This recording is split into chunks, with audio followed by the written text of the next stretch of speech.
is December 19th, January 19th, Devil's Workshop number 4.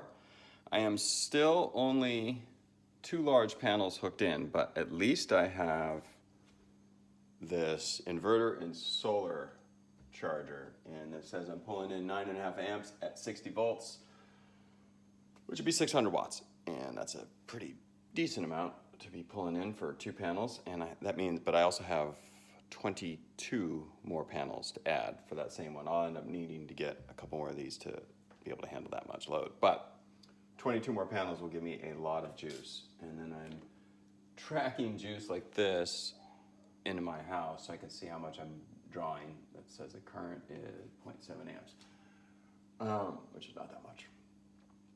It's like I have this extension cord kind of run up and it runs through the house, which is great because now I can actually close my garage door. Since I moved in, I have not been able to close that door because I've always had cables running from these guys, and that was giving me power, those 2 boxes.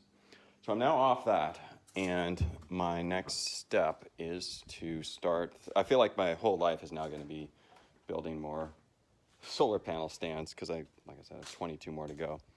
So I bought a bunch of that lumber there, and oh, here they are. Those guys baking in the sun. So I'm going to start removing like those 2 smaller ones and then just start using those big panels. Like I'll build stands just to build those big panels, and I'll just start kind of blanketing the whole area, and I'll get rid of the smaller 100 watt ones. And once I get, hopefully tomorrow, maybe the day after, I will have 2 more, the larger panels up. And once I get the 2 larger panels up, then I will be able to start generating water, which is kind of the exciting part. I could probably do it already. So this battery bank is the one that the large panels are charging, and each of these batteries is 6 volts. They have a little more capacity than a car battery, but the car battery is 12 volts and these are 6 volts.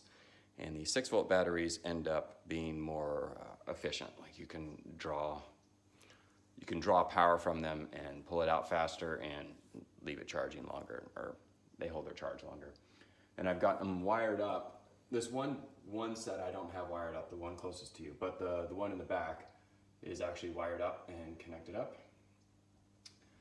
And what I'm gonna do is, so there's 6 volts, whatever it is, 8 of them in a line, and strung them together this way, they make 48 volts, and then I made the other line, I guess they're called a string, the other string of them is also 48 volts, and I'm gonna connect them up in a parallel fashion so that they have still 48 volts, but more capacity. My wiring job is a little shady. It's safe, but it definitely would not pass code. Like I put this red tape over. Those were basically the positives that were just sitting bare. And then like right behind the positive, there's the ground wire. So at least now there's nothing major exposed. So that way I can take this negative wire here and plug it in this guy. So that this guy runs to the negative of the batteries. And it would be great if I only had 1 cable running negative of the batteries. Right now I have both of these. So that's kind of what I got. I'm pretty excited because the last few days have been cloudy, and with the clouds you really, like even with all those panels, it wasn't really generating much. And with these smaller ones, these 100 watt panels, so those 100 watt panels, stuff you buy on like Amazon and stuff like that, those panels are good for maybe like camping and Burning Man and stuff. So these are all the smaller ones. And they really, it's almost like they just maintain.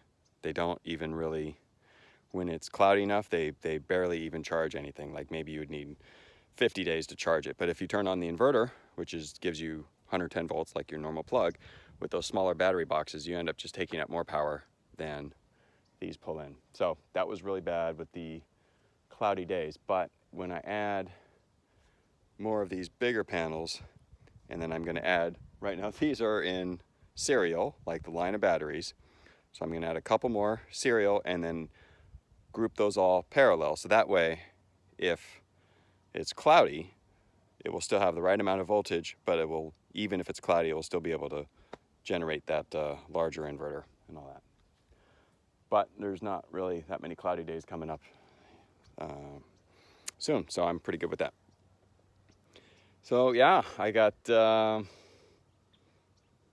more solar panels to put up and more stands to build. That's going to be my life for a bit.